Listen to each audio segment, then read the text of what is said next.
Welcome back to Turning Hard Times into Good Times. I'm your host, Jay Taylor, and I'm really happy to have with me once again Christopher Martenson. Chris holds a PhD from Duke and an MBA from Cornell. He is an economic researcher and futurist specializing in energy and resource depletion, and he's the co-founder of peakprosperity.com along with Adam Taggart. Thanks for joining me again, Chris.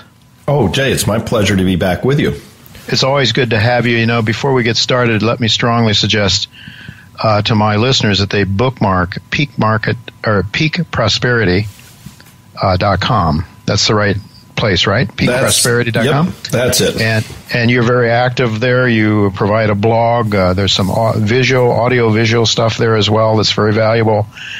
So, Chris, I want to talk to you today about an article that I picked up from your website a couple of weeks ago regarding the importance of changes taking place in Saudi Arabia and how that may impact investors in the United States. You know, that was a November 10th article titled, "If the Saudi Arabia situation doesn't worry you, you're not paying attention," end of quotes. And you started out the article by saying, and I quote, "While turbulent during the best of times, gigantic waves of change are now sweeping across the Middle East.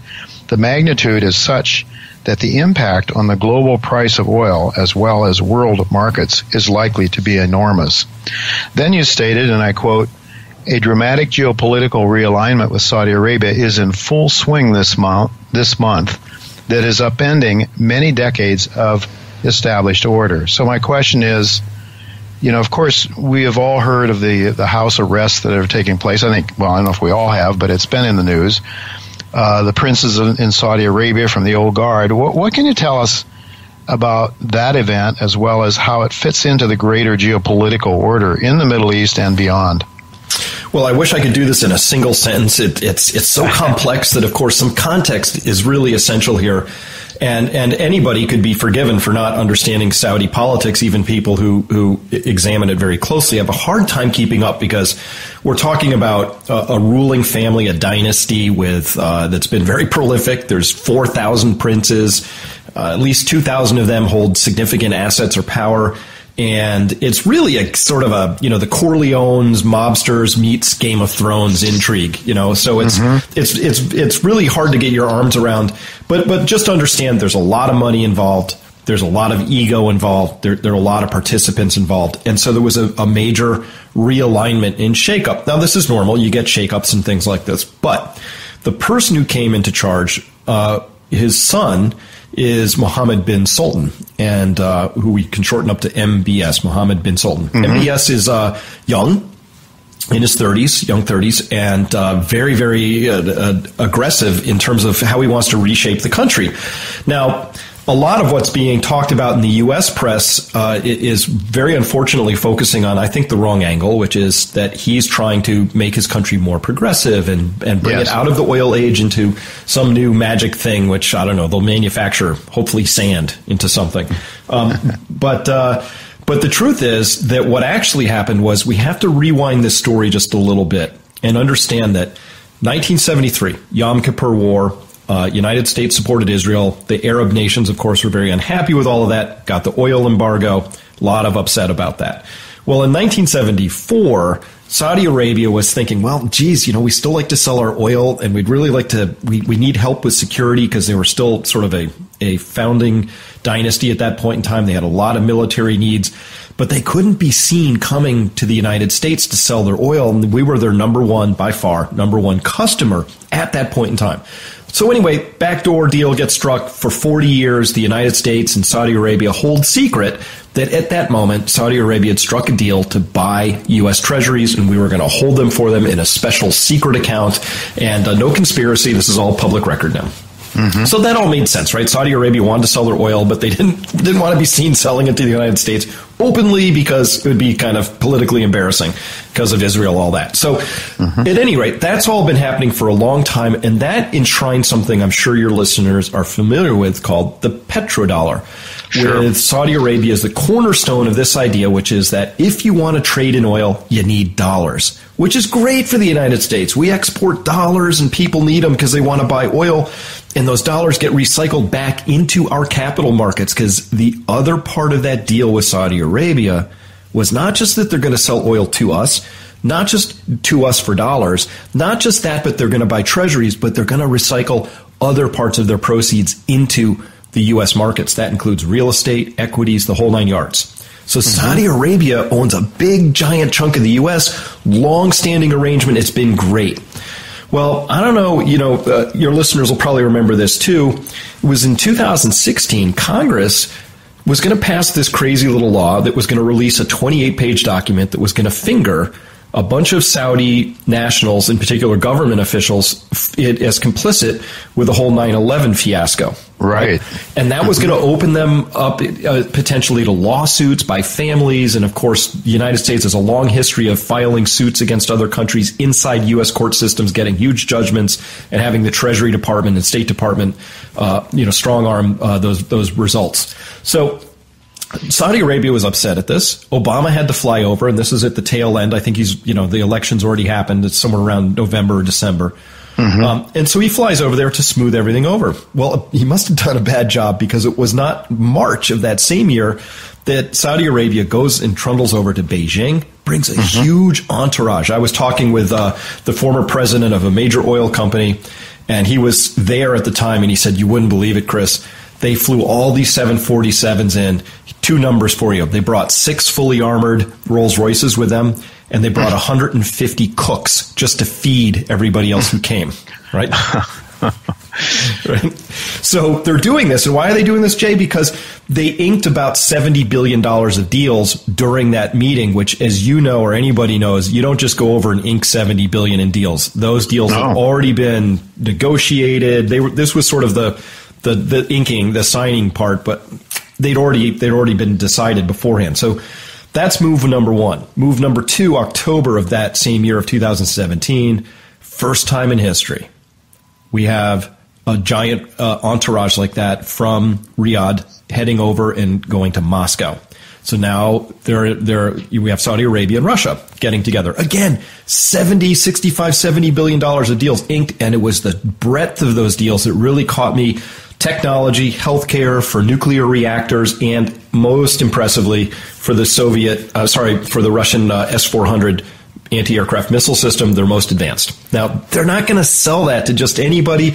And, Russia has been on the other side of Saudi Arabia in the whole Syrian conflict. Sure. Russia's also been supporting Iran, and Iran has the S-300 missile system. So all this stuff is happening, but two things come from this.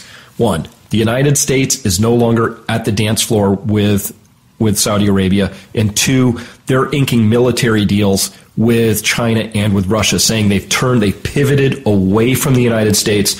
This is big, big, big news. It tells us that Saudi Arabia has read the future and has decided that its future doesn't lie with the United States at this point, that they need to begin making other friends in the world.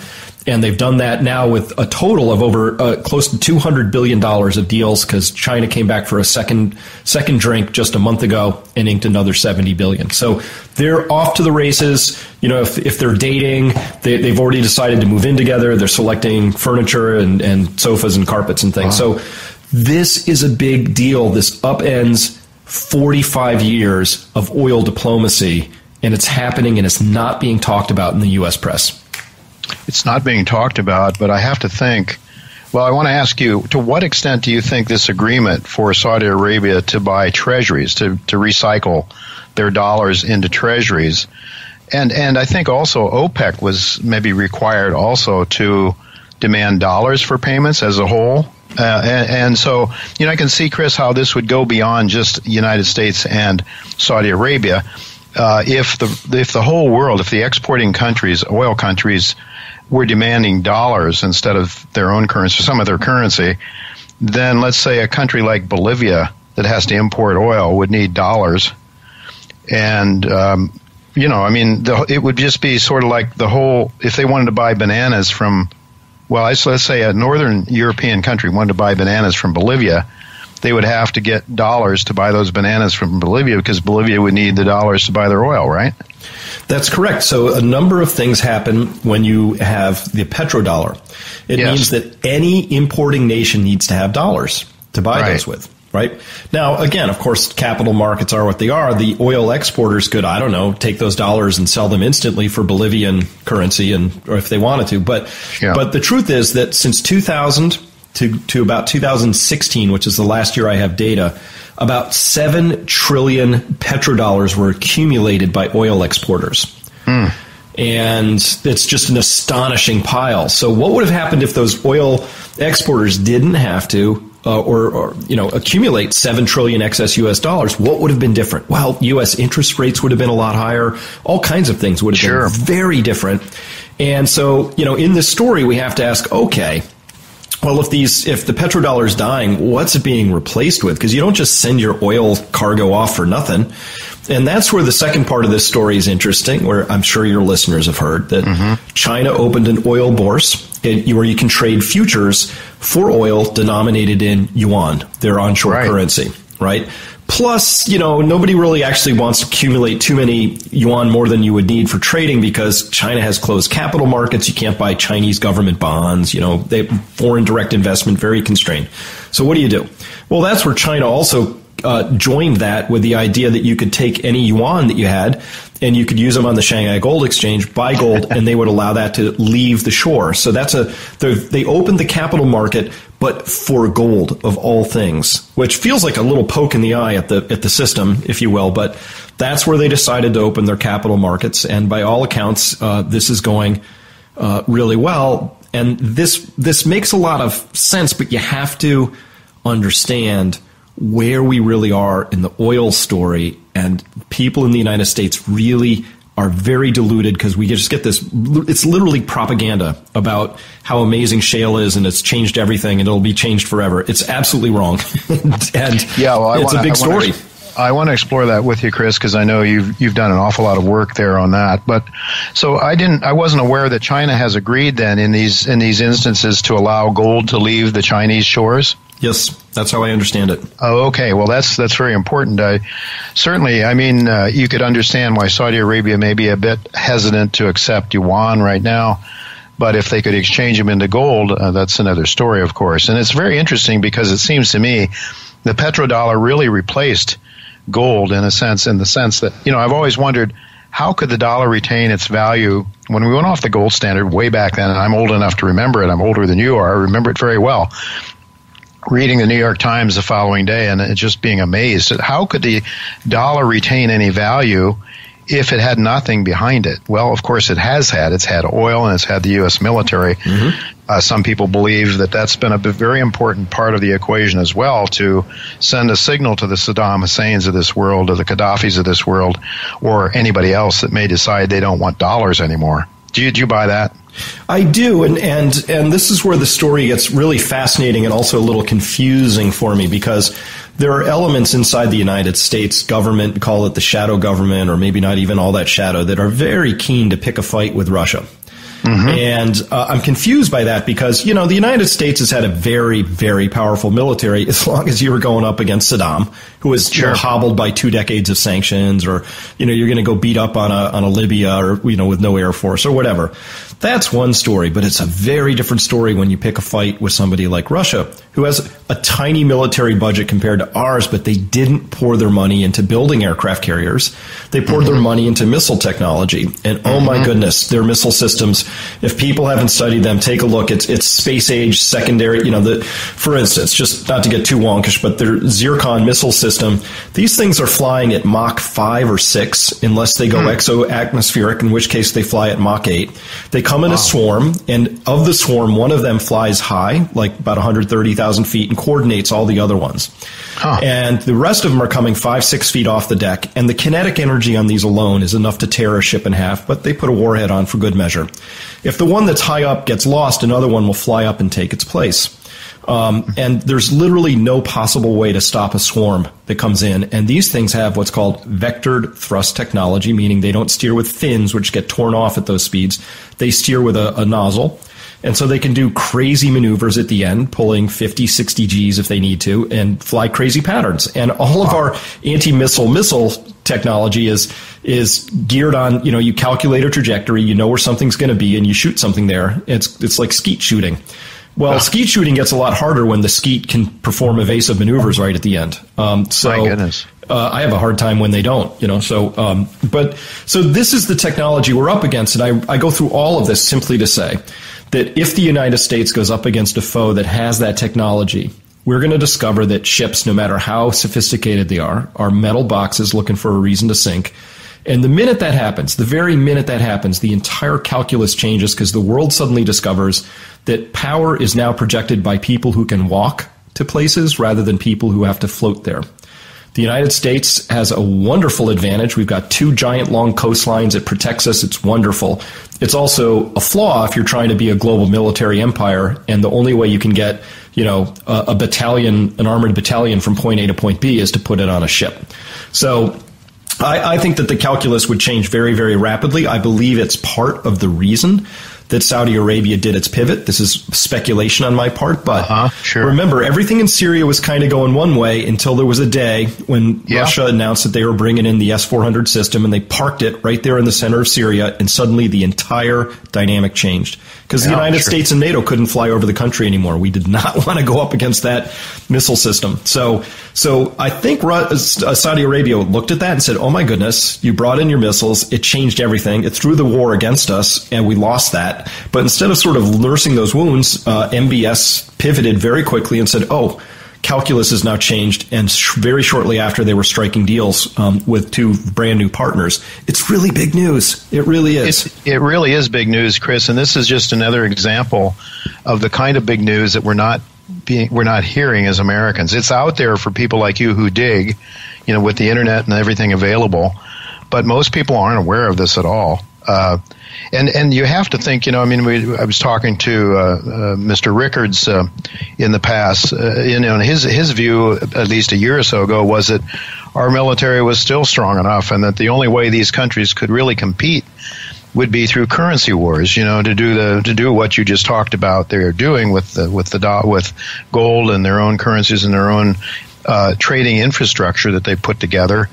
But what I'm hearing from you is that that's not all they have, and certainly our military then is aware of that, right? I mean, our CIA better be, our Pentagon better be aware of that, what you're just telling us. Yeah, I trust the Pentagon is aware of that. Of course, they're fantastic at what they do, but the people who are actually going to be the ones who would force the military to get into a conflict would be the neocons, who I think everybody who's paying attention understands these are crazy individuals. They don't understand force moderation. They don't understand anything other than just projecting wild, overbearing force.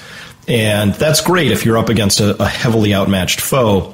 But just to put this in context, look, still roughly 40% of the world's oil that's exported, which is all the stuff we care about, right? That still goes through the Strait of Hormuz, which is a 2-mile wide gap over there in between the isthmus that separates Iran from the rest of those Arabian countries on the other side.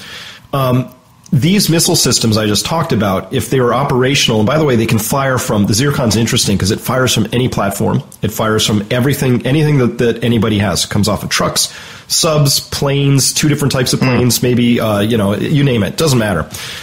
So if those are in place over there, and we have every reason to think they probably are, the entire Persian Gulf is off limits, right? You can't take the 7th Fleet. It has to be, and by the way, these things have a range of around 400 to 500 kilometers. So you have to take this and move it really far away, and that's even trusting that, they're not going to put some on a speedboat and take it, closer to you. So you probably have to go even further away. Once you're that far away, your planes don't count anymore. They can't run effective sorties. You don't have, it's just everything, the whole calculus changes, but the entire Persian Gulf is now off limits to U.S. military ships and hardware. So, it really changes the calculus very, very rapidly. And the concern here is that the neocons are just going to push until they get the war that they seem to want. And, we're all unclear on what their actual aims are. Is it just, grotesque self-interest because they have military contracts on the back door, or is it something more ideological? We don't know. It doesn't matter. Yeah. But it's certainly, to me, the frightening thing is to think how rapidly things will change geopolitically once the United States loses a few ships in some sort of a skirmish like this. Chris, you've been very much against the fracking that we've, for various reasons, and you've talked about it on this show in the past. Has that been a big negative then in terms of our relationship with Saudi Arabia? I would imagine, because it's my understanding that China is now this is already Saudi Arabia's largest client. Is that right? It's true, and China is now the world's largest importer of oil by far. The United States and China were neck and neck as recently as 3 years ago, but then we had our fracking revolution. So we went from close to 6 million, 7 million barrels a day down to about 3 or 4 million barrels a day now. But China's importing 8 million barrels a day. And wow. The two countries that are sort of neck and neck to vying for who's going to be the largest supplier of oil to China are Russia and Saudi Arabia. So that's how we kind of understand the rest of this picture. And the most interesting thing in this story, before we get over to fracking, is that China released a report commissioned by the state, and it was run by what's called the Beijing Petroleum University. And so this is a state-funded university. All they study is petroleum. Mm-hmm. And the report came out just a few months ago, and it said, China's going to face a peak in oil output from both conventional and unconventional sources. They had a run at their own shale reserves, such as they were, and discovered that they were too geologically molested to be useful. The United States has world-class shale basins. We're not finding that they are replicated elsewhere in the world. And so China discovered, to their dismay, that theirs weren't useful. And they'll get some. They have a little smidge that they're expecting. So what it means is that their oil output is going to be falling and their oil imports are going to be climbing. And so this really translates into, roughly speaking, almost doubling of oil imports over the next 10 to 12 years. Now, little context, Jay, this means that by my calculations, China's going to be importing close to 30 to 40% of all available oil for export in the world. That's not going to happen. Who's not going to get oil at that point in time is the question we'd have to ask. And so, now we have to say, well, if that's not going to happen, how does this resolve? Two ways: dramatic, very, very dramatic price spikes, or war.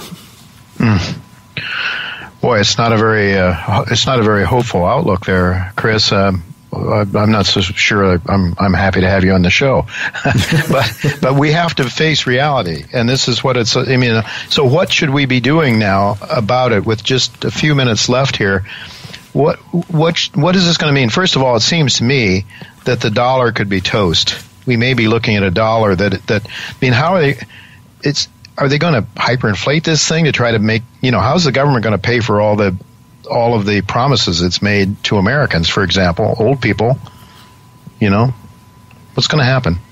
Well, we're at that stage of the story. Remember, this is why context is essential. This isn't like we just suddenly got to this point. What happened was we went off the gold standard in 1971. And it's just been an absolute ridiculous, set of policy errors ever since that are founded on this really dumb idea that you could grow your debts at twice the rate of your income. That's the underlying problem here, right? Or predicament, I should say. And so when you ask the question about, how do we pay all these underfunded or even unfunded pension liabilities for retirees, the answer is we won't. You can't pay them off in current dollar terms, because in the United States, in current dollar terms, when we add up all the IOUs and debts in one spot, so that's liabilities plus debts, the United States is standing at 1,100% debt and liabilities to GDP. 1,100%.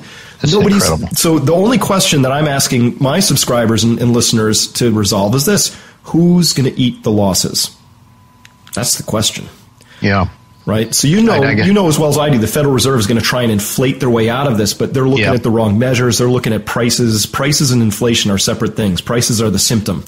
Inflation is when the monetary system starts heating up and you have more, credit and credit instruments flooding through the system. That's the source. But if we get this oil price spike that I think is coming in 2 to 3 years, the Federal Reserve will count victory because prices are spiking, but those will be misery for the people involved, because that's actually going to be stagflation. at that point, not the inflation that they were hoping for.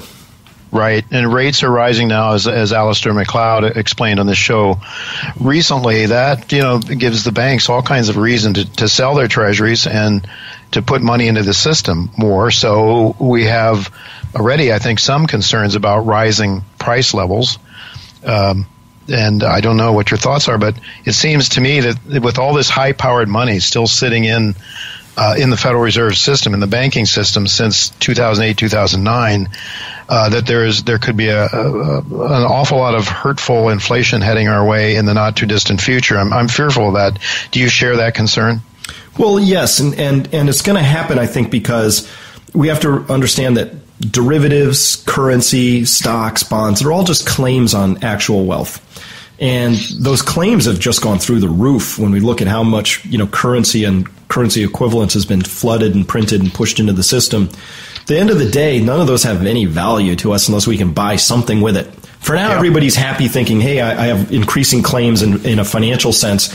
But, inflation happens, and hyperinflation particularly happens when people suddenly decide, I don't actually want the claim on the thing. I need the thing, right? Yep. And so all that money starts flooding over and discovers the door is really small and there's only so many pieces of land for sale and there's only so much barrels of oil on the market and there's only so much gold that's available for sale and all of that. And so that's every great hyperinflation has just been that moment when people woke up and went, I need to be over there, not here. Yeah. And so that's my greatest criticism of the central banks is that they've just absolutely pushed the markers of wealth into the stratosphere without any underlying appreciation that it's real wealth that we care about, not fantasy wealth. Yeah, indeed. Well, Chris, we're out of time, unfortunately. I want to tell my listeners, though, that they must go to peakprosperity.com because you have a lot of ideas. You've talked about it over the years, how people can protect themselves. And it's not just buying gold, although that's one of the things that I think you very much gold and other tangible assets, but also other things you can do to try to prepare yourself for the times when things aren't going to be so good. We've had quite a party, quite an orgy in a way, I think, since we went off the gold standard. But it's coming home to roost, it seems to me, Chris, pretty soon. So it does, and thanks for that, Jay. And yes, we talk about 8 forms of capital. Financial capital, of course, important, but other ones really important to being resilient and weathering the storms that we think are coming. Absolutely. So it's peakprosperity.com, folks. Go there. Be sure to take advantage of all that Chris has to offer. Chris and his partner, Adam Taggart, too, a very important part of this story. So thanks, Chris, for being with us. It's really a pleasure having you with us again, even though what you're telling us we may not want to hear. We better prepare, and the only way to prepare is to know what is coming our way, to know the truth, and the truth will set you free.